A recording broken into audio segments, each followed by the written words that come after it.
Onko sulla joku superhyvä glittermeikki-idea, mutta et oikein tiedä, mikä glitter sopii mihinkin? Me autetaan. Tämmönen hienojakoinen glitter sopii pieniin yksityiskohtiin. Esimerkiksi under the eyes, glitter eyeliner tai ihan pienesti tonne silmän sisäkulmaan.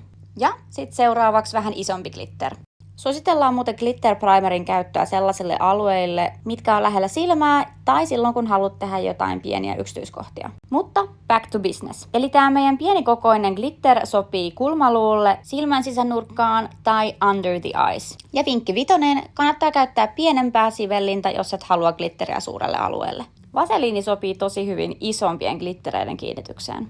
Ja isompi glitter tietenkin isommalle alueelle. Ja tässä näkee, kuinka iso toi XL-glitteri oikeasti on.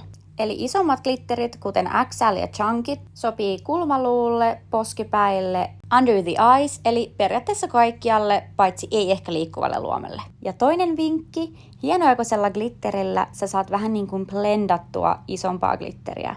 Ja näin. Toivottavasti tästä oli apua valitsemaan, että mikä glitter sopii just sun meikkiin. Ja hei, tulihan tässä vahingossa esiteltyä meidän uudet ekoglitterit. Mitä oot mieltä?